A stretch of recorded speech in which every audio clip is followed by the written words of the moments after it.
Welcome back, children! Today we're going to be playing a kind of an old game. It's called the Stanley Parable. Who doesn't know about this game by now? Anyways, it's been a long time since I played it, about 2 years. I figure I'm going to make an episodic series off of this based off each ending, so let's get into it. Oh, there we are. This is the story of a man named Stanley. Okay. Stanley worked for a company in a big building where he was employee number 427. Wow. Employee number 427's job was simple. He sat at his desk in room 427 and he pushed buttons on a keyboard. Orders came to him through a monitor on his desk. That was weird. Telling him what buttons to push, how long to push them, and in what order. This is what employee 427 did every day of every month of every year. Probably pays well. Others might have considered it soul-rending, Stanley relished every moment that the orders came in, as though he had been made exactly for this job. And Stanley was happy. I envy Stanley. I wish I was happy. And then one day, something very peculiar happened. That's a good word, something peculiar. That would forever change Stanley. Something he would never quite forget. He had been at his desk for nearly an hour when he realized that not one single order had arrived on the monitor for him to follow. Maybe it's a No Saturday. one had showed up to give him instructions, call a meeting, or even say hi. Never in all his years at the company had this happened, this complete isolation. Something was very clearly wrong. Shocked, frozen solid, Stanley found himself unable to move for the longest time. But as he came to his wits and regained his senses, he got up from his desk and stepped out of his office. Nothing? Nothing? I have quite the big office, don't I?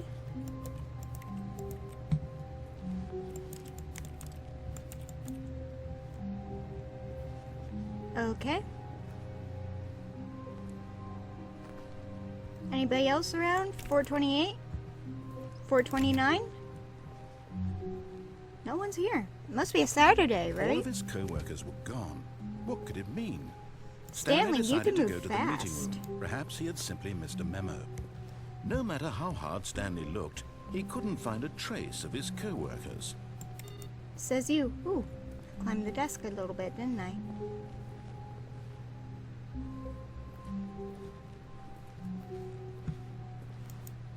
Well, they didn't keep the office nice and tidy down, did they? No.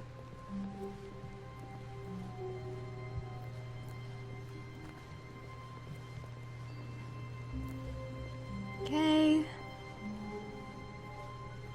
Stanley, you really could book it. What's in here? That looks like a meeting room. When Stanley came to a set of 2 open doors, he entered the door on his left. Nah. This was not the correct way to the meeting room, and Stanley knew it perfectly well. What Perhaps he happened wanted to here? stop by the employee lounge first, just to admire it. What happened here? 450, you here? No. Ah, yes, truly a room worth admiring. It had really been worth the detour after all, just to spend a few moments here in this immaculate, beautifully constructed room. Can I get coffee? Stanley simply stood here, drinking it all in. Stanley, you could really book it. Okay. But eager to get back to business, Stanley took the first open door on his left.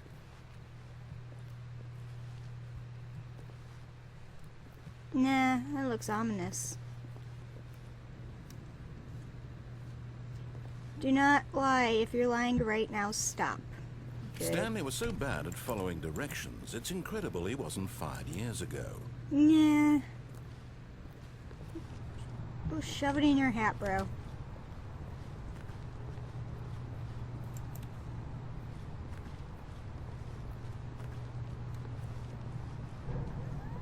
Look, Stanley, I think perhaps we've gotten off on the wrong foot here. What does my I'm not company sure. even do? Really, I'm not. I realize that investing your trust in someone else can be difficult, but the fact is that the story has been about nothing but you all this time. There's someone you've been neglecting, Stanley. Someone you've forgotten about. Please, stop trying to make every decision by yourself. Now, I'm not asking for me, I'm asking for her. For who? This is it, Stanley. Your chance to redeem yourself. To put your work aside. To let her back into your life. But who? She's been waiting. Who? Where is she? Is she here? Hello? That's her, Stanley. You need to be the one to do this. To reach out to her.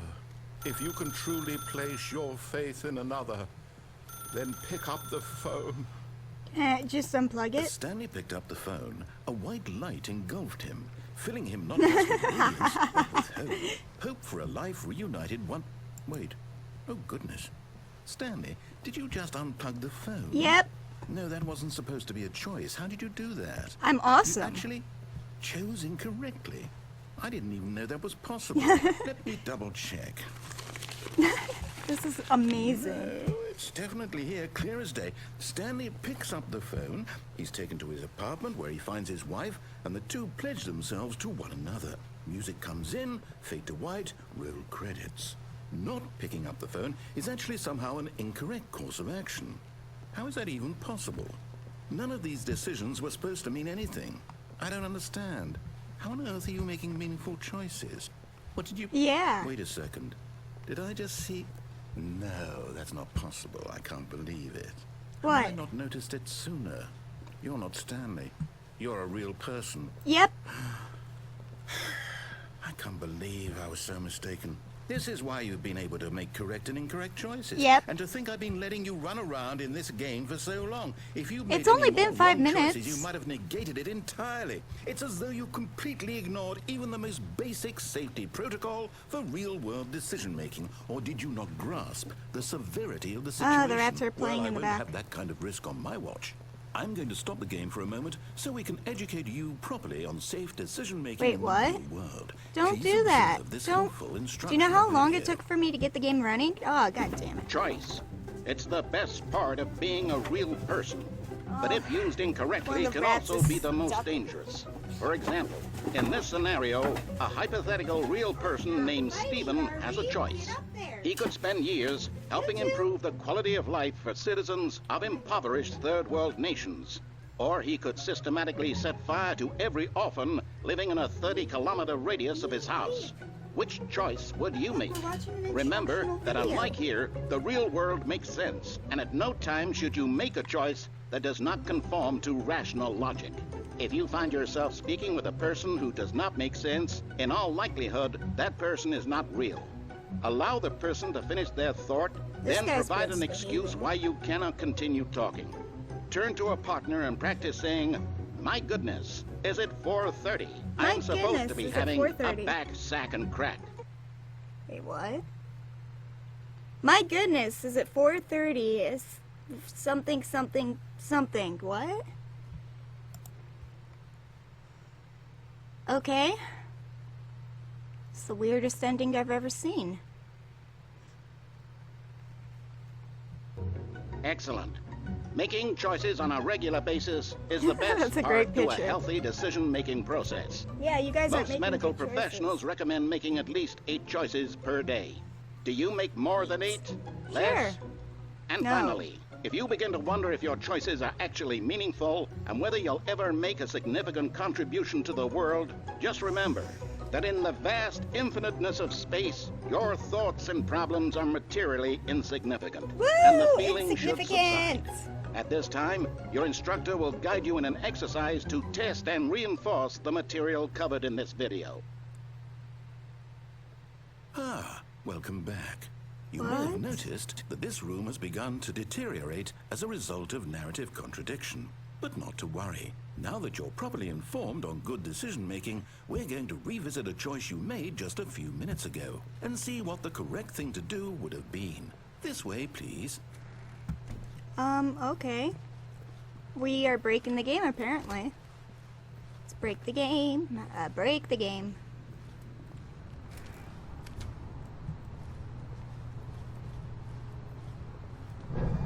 Now that we know your choices are meaningful, we can't have you jumping off the platform and dying. Imagine the main character dying senselessly halfway through the story. Really? That story would make no sense at all. We just need to get you home as soon as possible before the narrative contradiction gets any worse. Unfortunately, it seems this place is not well equipped to deal with reality. I already broke the game 5 minutes in, 10 minutes in. I don't know how many minutes in.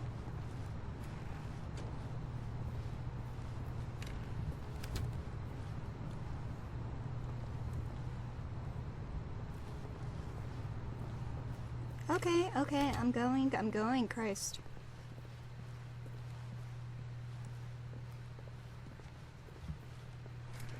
Almost there. You'll take the door on the left, back to the correct ending, the story will have resolution once again, and you'll be home free in the real world. Will I be?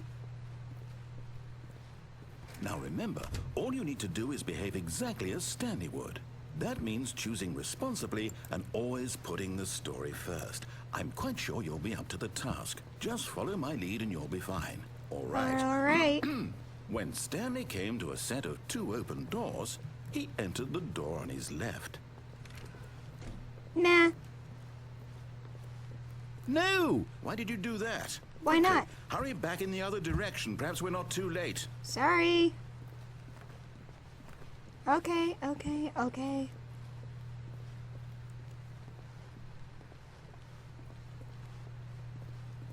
Oh, goodness me. Oh, it's ruined. I can't believe, after everything we talked about, that my story, you've destroyed my work. Why? For what? What did you get out of that? What did you think was so special about seeing the game undone? Left here like so much garbage. I don't know. It's worthless now. And what am I supposed to do? Even if there were a way to continue, would it be worth it? To know that my story is now incorrect? How can I go back to that? I can't erase that knowledge. I'll have to live with it forever. Reliving its impossibility forever. I couldn't live that way. Is it better to shut the game down entirely? To willingly destroy all of my work? I don't know. Oh, what happened? What's the answer? What do I do? What do I do? What do I... No, I have to. I have to shut the game down. I have to. I have to. No, you don't. Ah! You don't.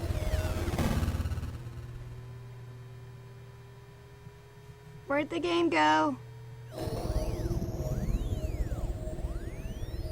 This turned into a horror game very quickly. Oh, I'm here. I'm still here. Here in this pile of rubbish. With you. You. What? You thought you were so clever. Now look where we are. My entire game is destroyed. Well, you did it. Thing in the world that was mine, and you've run it into the ground. Well, I'm sorry. What, did you think that would be funny? Yeah. Just to see? Didn't I impress upon you how important it was to be like Stanley? He actually knows how to do what I tell him to. He understands that if I say to do something, there's a damn good reason for it. That thought hadn't even occurred to you, had it? Not really. There's a world outside of you. You're a child. Yeah, I sure am. My story. Can I get out of here? If you'd just gone through the door on the left, you would have seen it. There was a whole underground facility. You would have destroyed it and been victorious. Really? It would have been so perfect. I worked so hard on it. I tried so hard. Behave exactly as Stanley would. That means choosing responsibly and always putting the story first. Okay. I'm quite sure you'll be up to the task. Just follow my lead and you'll be fine. All right. When Stanley came to a set of 2 open doors, he entered the door on his left. Okay, we'll do it right. Sorry, dude. See? See? Yet there was not a single person here either. See? Feeling Tips are not a wave of getting fired. disbelief, Stanley decided to go up to his boss's Don't office, get fired. hoping he might find an answer there. Broom closet. Oh, I can't go in the broom closet. Coming to a staircase, Stanley walked upstairs to his boss's office. It's not letting me do jack shit now. God damn it.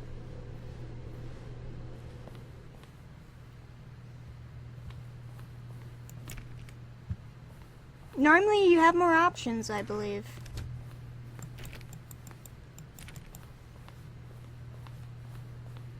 Stepping inside his manager's office, Stanley was once This again is new. stunned to discover not an indication of any human life.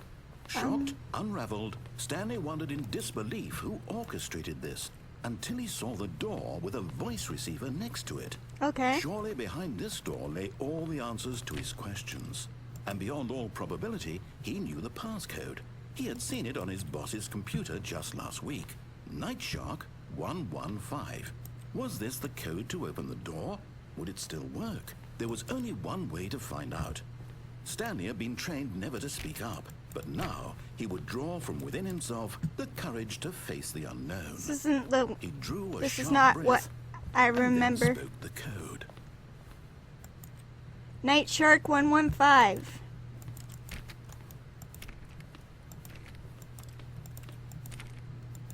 Night Shark 115. Stanley spoke the code. Night Shark 115. He spoke it into the receiver, right there on the wall. Night Shark 115. I'm sorry, is there a problem? You didn't mishear me, did you? I didn't know I had Please audio in speak this. the code into the receiver. Otherwise, we can't get on with the story. This is a crucial Dude, step. Night Shark 115. Okay, fine. You're not going to do it. But you know what? It's pretty humiliating to bring you this far, only for you to suddenly decide you have better things to do. I asked you for this one single thing, for your respect. The kind of respect Stanley shows for his choices. He knows Dude, I what it didn't means to take know a what story to seriously. do. Night If you Shark didn't want to see what 115, I had to see? show you, then why did you come here? You had a choice, you know. You could have gone through the door on the right. You could have done whatever the hell you wanted over there. Oh, Why I'm did you come sorry. this way? Speak. Say something to me. Dude, I Explain am. yourself, you coward. How dare you? When Stanley came to a set of Oh, Jesus Christ, what is going on? I broke the game, everyone. Stanley? Hello? Are you... Is everything okay? Stanley? Stanley, please. I need you to make a choice. I need you to walk through the door. That... Are you listening to me? I guess that was ending number 1. Is everything all right? That was weird. Stanley, this is important. The story needs you. It needs you to make a decision. It cannot exist without you. Do you understand me? Whatever choice you make is just fine. They're both correct. You cannot be wrong here. We can work together. I'll accept whatever you do. I simply need you to take that step forward, please. Choose. Do something. Anything. This is more important than you can ever know. I need this. The Aw. story needs it. Dude, I'm sorry. So, you hear me? Are you there? I'm sorry, dude. Stanley, are you there? Okay. It's okay, I can wait. You need time to decide. Time to make sure your choice is correct. That is the best choice. I'm sorry. That's all right. I'll wait for you to decide what's the right thing to do. Take as much time as you need. Sorry. That's the weirdest ending ever. So, I guess that's episode 1. Thank you again, children, for joining me. If you liked what you saw, please like, subscribe, comment, share, what the fuck ever. And I hope to see you all in the next one.